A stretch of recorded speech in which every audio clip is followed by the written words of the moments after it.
யோவான் எழுதின இரண்டாவது நிருபம். இந்த நிருபத்தை வாசிக்கும்போது இதில் என்னென்ன காரியங்கள் சொல்லப்பட்டிருக்கு அப்படின்னு சொல்லி பார்த்தீங்கன்னா, முதலாவது சத்தியத்தில் நடக்க வேண்டும் என்று சொல்லி யோவான் இன்சிஸ்ட் பண்ணுறாரு. சத்தியத்தில் நடப்பதற்காக நம்ம அழைக்கப்பட்டிருக்கிறோம் என்பதை ஒவ்வொருத்தருக்கும் நினைப்பூட்டி சொல்கிறாரு. அம்மாளுவுக்கு அப்படின்னு சொல்லி ஆரம்பிக்கிறாரு. த எலெக்ட் லேடி அப்படின்னு இங்கிலீஷில் போட்டிருக்கு. அந்த அம்மாவுடைய பெயர் என்னென்னு குறிப்பிடப்படவில்லை. அவங்களுக்கும் அவருடைய பிள்ளைகளுக்கும் என்று சொல்லி சொல்கிறார். அடுத்தது அன்பை குறித்து எழுதுகிறார். அன்பு என்கிற பிரதான கற்பனை நம்ம ஆண்டவராகிய இயேசு கிறிஸ்துவினாலே நமக்கு கொடுக்கப்பட்டிருக்குது. இந்த அன்பின் கற்பனையை நம்ம ஒவ்வொருத்தரும் கை கொண்டு நடப்பது தான் நம்ம தேவன் மீது அன்பு செலுத்துவது என்று சொல்லி அந்த அன்பின் கட்டளை என்னங்கிறத சொல்கிறாரு. அதை நம்ம இன்னும் 2 வசனங்கள் மூலமாக, கொரிந்தியரில் எழுதின வசனம், எபேசியர் எழுதின வசனத்தின் மூலமாக அந்த அன்பின் கட்டளை என்ன, ஆண்டவராகிய இயேசு கிறிஸ்து யோவான் 14 சொன்ன அந்த வார்த்தைகளோடு தொடர்பு படுத்தி அதையும் நம்ம பார்க்க போகிறோம். அப்புறம் ஆண்டவராகிய இயேசு கிறிஸ்துவை அறிக்கை பண்ணுகிற ஒரு ஆவி என்பது என்ன, இயேசு கிறிஸ்துவை அறிக்கை பண்ணாத ஆவினா என்ன அர்த்தம், அப்படி அறிக்கை பண்ணாத ஆவி தான் அந்தி கிறிஸ்துவின் ஆவி என்று சொல்கிறார். அப்போ அந்தி கிறிஸ்துனா என்ன அப்படிங்கிறதையும் இன்றைக்கி பார்ப்போம். இறுதியாக நம்ம பார்க்க போகிறது என்னென்னு பார்த்திங்கன்னா, நம்ம வாழ்த்துதல் சொல்லி முடிக்கிறாரு.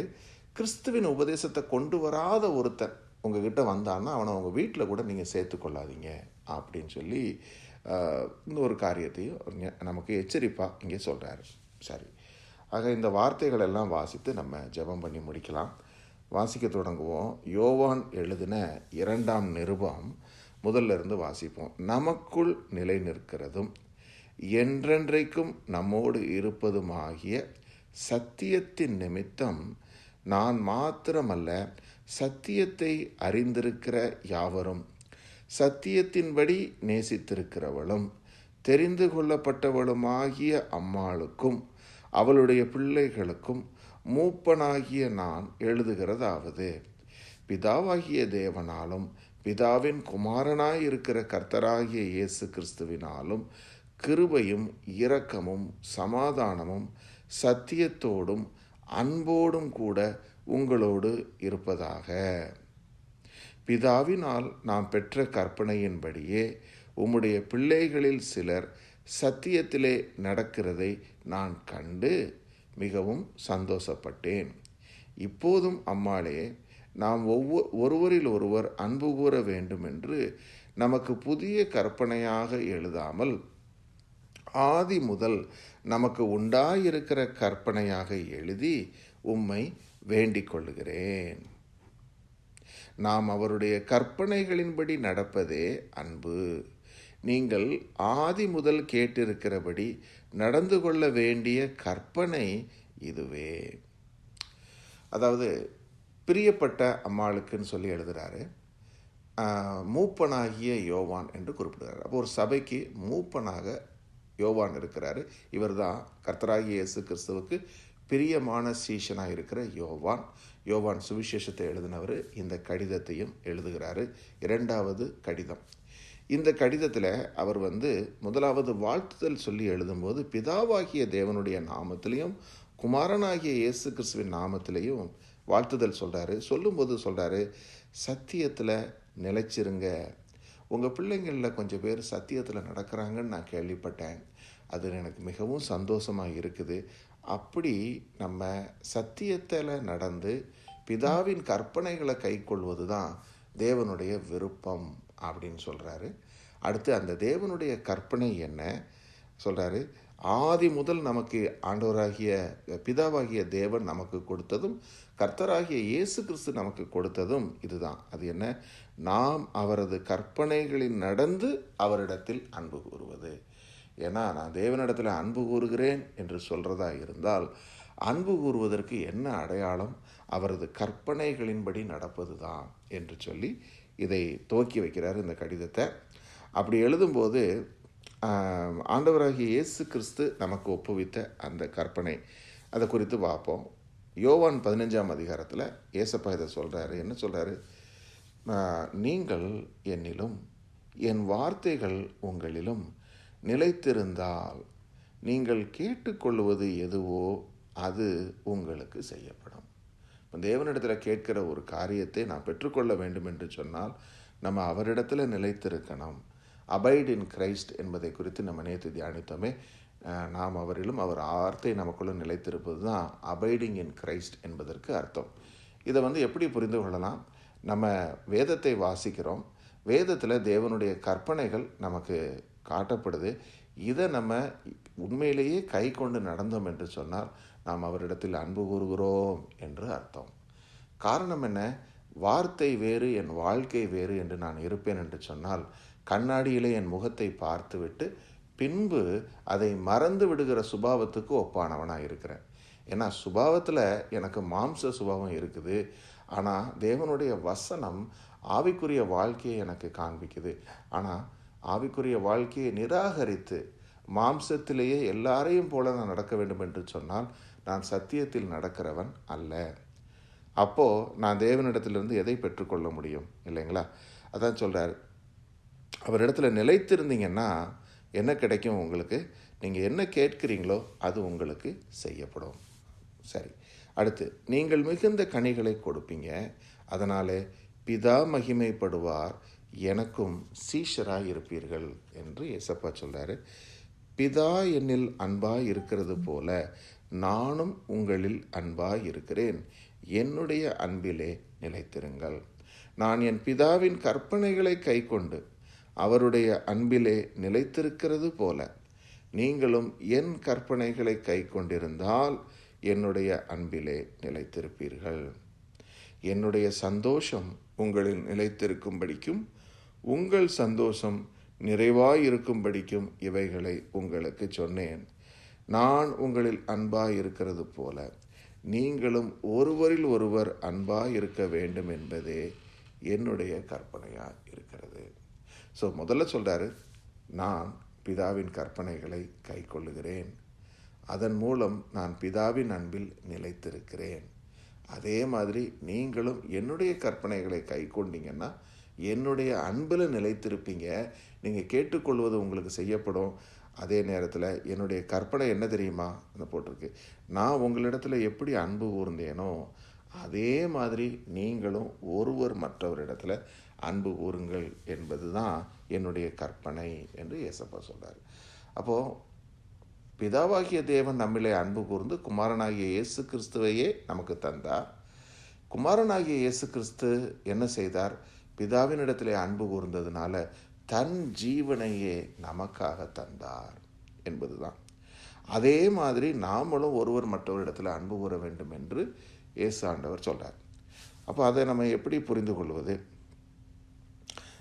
அடுத்த வசனத்தில் வாசிக்கிறோம், ஒருவன் தன் சிநேகிதருக்காக தன் ஜீவனை கொடுக்கிற அன்பிலும் அதிகமான அன்பு ஒருவரிடத்திலும் இல்லை. அப்போது ஆண்டவராகிய இயேசு கிறிஸ்து நமக்காக தன் ஜீவனை கொடுத்தது தான் இந்த வார்த்தையை ஞாபகப்படுத்துது.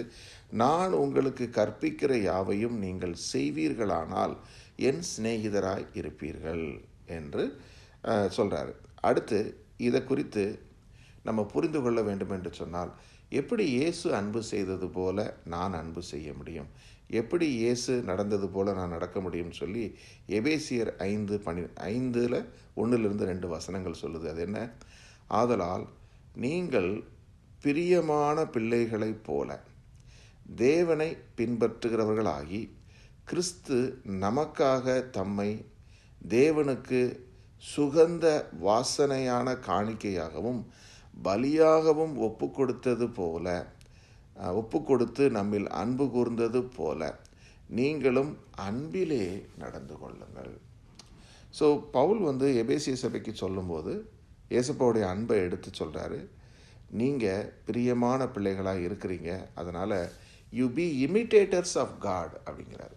தேவனை மாதிரியாக வைத்து இமிட்டேட் பண்ணக்கூடிய சில்ட்ரன் என்று சொல்லும்போது எப்படி கிறிஸ்து நமக்காக தன்னையே சுகந்த வாசனையாக தேவனுக்கு ஒப்பு கொடுத்தாரோ, அப்போது சபையினிடத்தில் அன்பு கூறுவதற்கு சபை அதற்கு ஏற்றதாக இல்லை.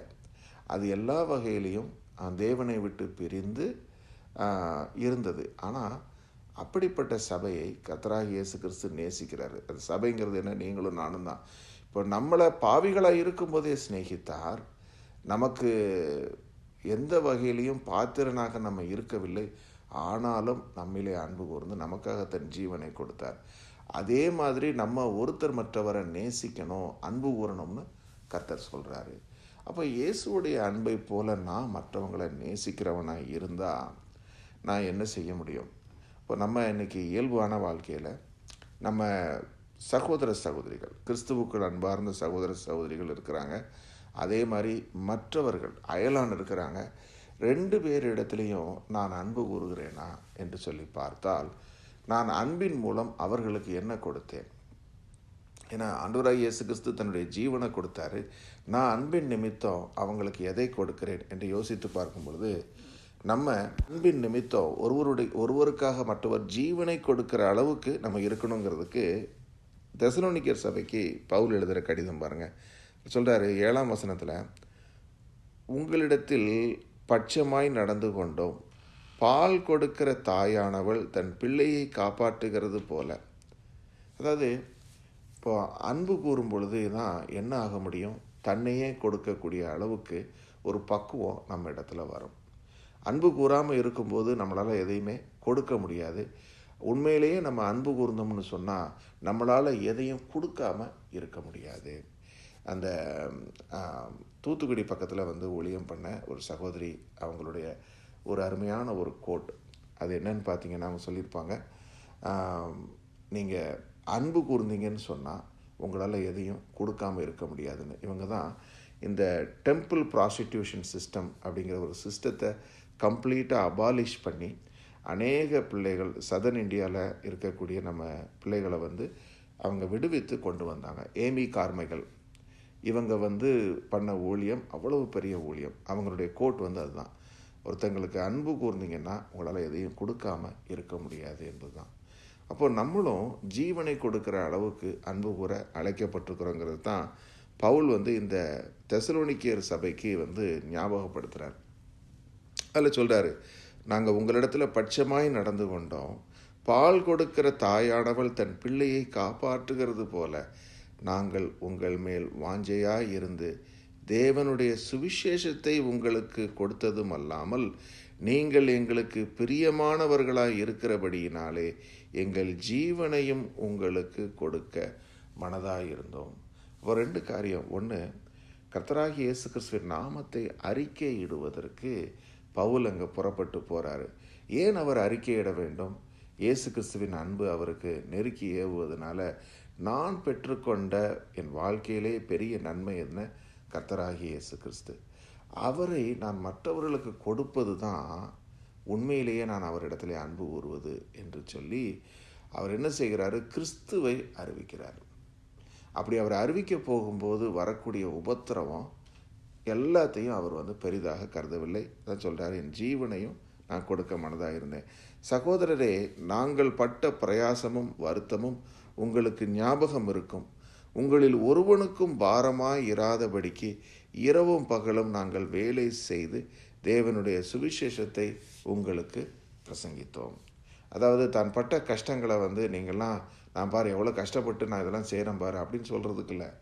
அவர் சொல்கிறாரு, உண்மையிலேயே ஒரு கிறிஸ்தவ அன்பு என்று சொல்லி சொன்னால் அது சுயநலமற்ற ஒரு அன்பாக இருக்க வேண்டும்.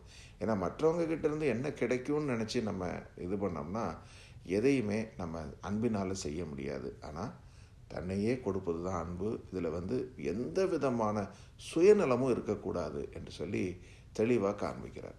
இப்போது சுயநலமற்ற அன்பு என்று சொல்லி பார்க்கும்போது எந்த விதமான ஆதாயமும் இருக்கக்கூடாது. பவுல் சுவிசேஷம் அறிவிக்கிறதுக்கு காசு வாங்கலை, இரவும் பகலும் கஷ்டப்பட்டு வேலை வேறு செய்கிறார். அப்போ ஒரு பக்கம் அவருக்கு பாடுகள், இரவெல்லாம் வேலை பார்த்துட்டு பகலில் சுவிசேஷம் அறிவிக்கிறது. இந்த அளவுக்கு ஒரு எஃபர்ட் கொடுக்கணும்னா அதுக்கு ஏதாவது ஒரு மோட்டிவேஷன் இருக்கணும் இல்லையா? அந்த மோட்டிவேஷன் வேறு ஒன்றும் இல்லை, கர்த்தராகிய இயேசு கிறிஸ்துவினாலே வரக்கூடிய அந்த அன்பு. அதுதான் நமக்கும் அவர் உபதேசமாக இங்கே சொல்கிறாரு.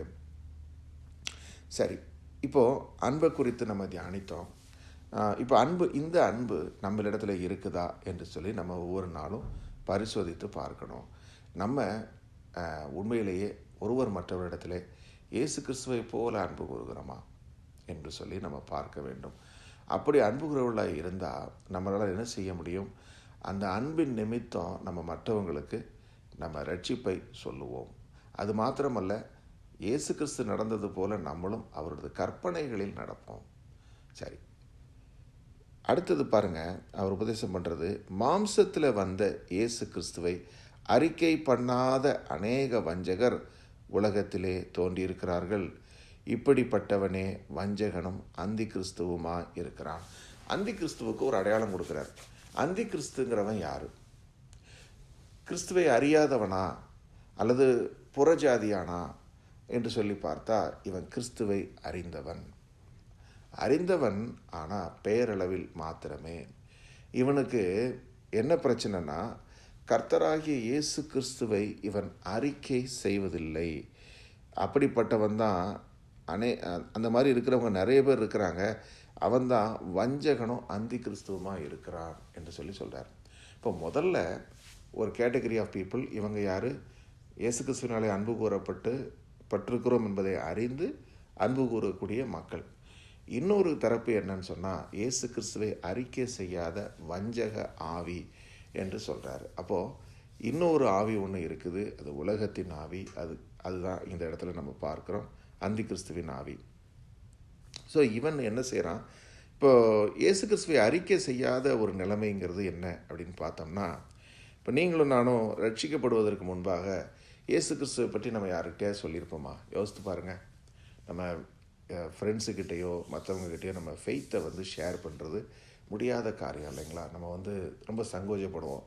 நம்ம ஃபெய்த்தை பற்றி சொன்னோம்னா அவங்க என்ன நினைப்பாங்களோ அப்படிங்கிற ஒரு கூச்ச சுபாவத்தில் நம்ம இருந்திருப்போம். We will never. பேரளவில் நாங்கள் ஒரு கிறிஸ்டியன் ஃபேமிலி அப்படின்னு சொல்லுவோமே தவிர, அல்லது சர்ச்சுக்கு போவோம், அது பண்ணுவோம், இப்படி தான் சொல்லுவோம் மேக்சிமம். ஆனால் இயேசு கிறிஸ்துவை அறிக்கை செய்திருக்க மாட்டோம். அப்போது ரட்சிக்கப்பட்டு மனம் திரும்பின பிறகு தான் இயேசு கிறிஸ்துவை அறிக்கை பண்ண வேண்டும் என்கிற எண்ணம் நமக்கு உண்டாகுது. அந்த எண்ணம் உண்டானாலும் நமக்கு உள்ளே இருக்கிற பரிசுத்த ஆவியானவர் தான் சாட்சி கொடுக்க வைக்கிறார். அதாவது in season out of season, தகுந்த சூழ்நிலை இருந்தாலும் சரி இல்லாவிட்டாலும் சரி, இயேசு என் வாழ்க்கையில் இதெல்லாம் செய்தார் என்று சொல்லி ஒரு நன்றி அறிதலோடு அறிக்கை செய்கிறோம் பாருங்கள். இந்த சுபாவம் எப்போ வருது? நம்ம மனம் திரும்பின பிறகு தான் நமக்கு அது உண்டாகுது என்பதை பார்க்குறோம். ஸோ இதைத்தான் அவர் சொல்கிறார். ஆனால் அப்படி அறிக்கை பண்ணாமல் இருக்கிறது அந்தி கிறிஸ்துவின் ஆவி. சரி, உங்கள் செய்கைகளின் பலனை இழந்து போகாமல் பூரண பலனை பெறும்படிக்கு எச்சரிக்கையாய் இருங்கள். கிறிஸ்துவின் உபதேசத்திலே நிலைத்திராமல் நடக்கிற எவனும் தேவனை உடையவன் அல்ல. கிறிஸ்துவின் உபதேசத்தில் நிலைத்திருக்கிறவனோ பிதாவையும் குமாரனையும் உடையவன். ஒருவன் உங்களிடத்தில் வந்து இந்த உபதேசத்தை கொண்டு வராமல் இருந்தால் அவனை உங்கள் வீட்டிலே ஏற்றுக்கொள்ளாமலும் அவனுக்கு வாழ்த்துதல் சொல்லாமலும் இருங்கள். அவனுக்கு வாழ்த்துதல் சொல்லுகிறவன் அவனுடைய துர்க்கிரியைகளுக்கு பங்குள்ளவனாய் இருக்கிறான். உங்களுக்கு எழுத வேண்டிய காரியங்கள் அநேகம் உண்டு. காகிதத்தினாலும் மையினாலும் அவைகளை எழுத எனக்கு மனதில்லை. உங்களுடைய சந்தோஷம் நிறைவாய் இருக்கும்படிக்கு உங்களிடத்தில் முகமுகமாய் பேசலாம் என்று நம்பியிருக்கிறேன். தெரிந்து கொள்ளப்பட்ட நம்முடைய சகோதரின் பிள்ளைகள் உனக்கு வாழ்த்துதல் சொல்லுகிறார்கள். ஆமேன். அடுத்தது, நம்மளுடைய பலனை நம்ம இழந்து விடக்கூடாது. நம்முடைய செய்கைகளின் பலனை நம்ம இழந்து போகக்கூடாது என்று சொல்கிறார். அதே மாதிரி பூரண பலனைன்னா ஃபுல்னஸ். நம்ம செய்யக்கூடிய நம்முடைய விசுவாசம் அருமையானது. விசுவாசத்தினாலே செய்யக்கூடிய நற்கிரியைகள் அருமையானது. இந்த நற்கிரியைகளால் உண்டாகக்கூடிய பலன்களும் மிகவும் அருமையானது. ஆனால் அந்த பலனுடைய பூரணத்தை நீங்கள் இழந்துடாதீங்கிறாரு. எப்பன்னு பார்த்தா, கிறிஸ்துவோடைய உபதேசத்தில் நிலைத்திருக்காதவங்க இருக்காங்க இல்லையா? அவங்க யார்? People who don't deny themself. கர்த்தராகிய இயேசு கிறிஸ்துவை ஏற்றுக்கொள்ள வேண்டும் என்று சொன்னால் நம்ம முதல்ல நம்மளை நாமே மறுதலிக்க வேண்டும். நம்முடைய உலக ஆசை, இச்சை இவைகளை மறுதலித்தவர்களாக இருக்க வேண்டும். அதே மாதிரி கர்த்தராகிய இயேசு கிறிஸ்துவை எல்லாரையும் விட, தாயையும் தகப்பனையும் மற்ற எல்லாரையும் விட இயேசுவையே நேசிக்கிறவர்களாக இருக்க வேண்டும். இதெல்லாம் செய்கிற ஒருத்தரால் தான் கர்த்தராகிய இயேசு கிறிஸ்துவை அறிக்கை செய்யவே முடியும்.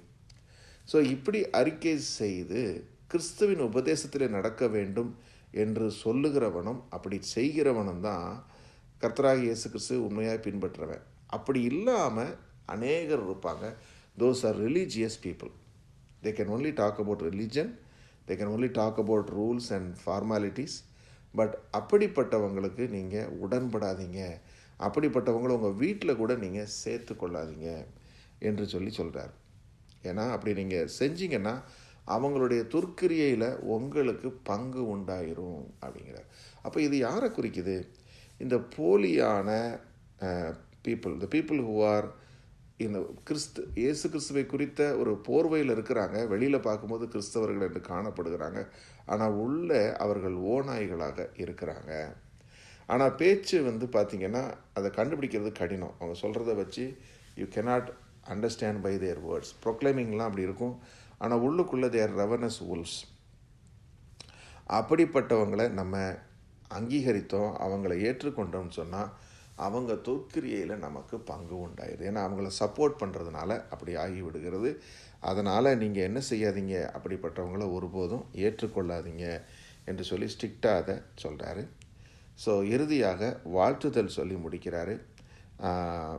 உன்னோடு கூட இருக்கிற சகோதர சகோதரிகளும் உங்களுக்கு வாழ்த்துதல் சொல்கிறாங்கன்னு சொல்லி முடிக்கிறார். ஆமேன்.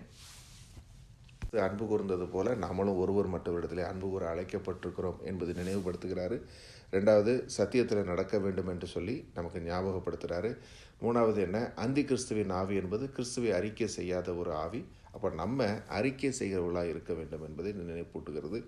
இறுதியாக இந்த மாதிரி அறிக்கை செய்யாதவங்க, தங்களுடைய சுயலாபத்துக்காக கிறிஸ்துவை பிரசங்கிக்கிறவங்க, இப்படி இருக்கிறவங்களுக்கு நம்ம இடம் கொடுக்கக்கூடாது என்று சொல்லி அதையும் இங்கே நமக்கு சொல்கிறாரு.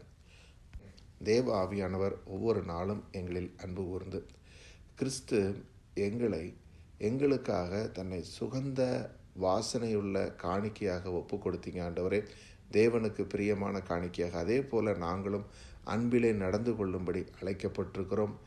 இப்படிப்பட்ட தேவனுடைய அன்பு எங்கள் மீது பொழியப்பட்டிருப்பதனாலே, நாங்கள் தேவனால் அறியப்பட்டவர்களும் தேவனை அறிந்தவர்களுமாய் இருப்பதனாலே, ஒவ்வொரு நாளும் உங்கள் கற்பனைகளின்படி நடந்து உங்களிடத்திலே அன்பு ஊற எங்கள் தேவன் கிருபை பாராட்டும்படியாக ஜெபிக்கிறோம். அதே போல் தகப்பனே, உங்கள் நாமத்தை அறிக்கை செய்யக்கூடிய கிருபையை எங்களுக்கு கொடுங்க. அப்பா, பேதுருவால் சொல்லப்பட்டது போல் விசுவாசத்தோடு தைரியத்தோடு ஞானத்தோடு இச்சை அடக்கத்தையும் நீங்கள் கிருபையாக எங்கள் ஒவ்வொருவருக்கும் தந்து உங்கள் நாமத்தை அறிக்கை செய்கிற பிள்ளைகளாய் வாழ கிருபை கொடுங்க. அதே போல் தகப்பனே, நாங்கள் மற்றவர்களுக்கும் இடரலற்றவர்களாக இருக்கவும், இதே போல் தகப்பனே, கிறிஸ்துவை சுயலாபத்துக்காக பிரசங்கிக்கிறவர்களிடத்திலும் அந்தி கிறிஸ்துவின் ஆவியாக இருக்கிறவர்களிடத்திலும் நாங்கள் எச்சரிக்கையாக இருக்க எங்கள் தேவன் கிருபை பாராட்டும்படியாய் எங்கள் மீட்பெரும் இரட்சகருமான இயேசுவின் இனிய நாமத்தில் ஆசீர்வதித்து ஜெபிக்கிறோம்.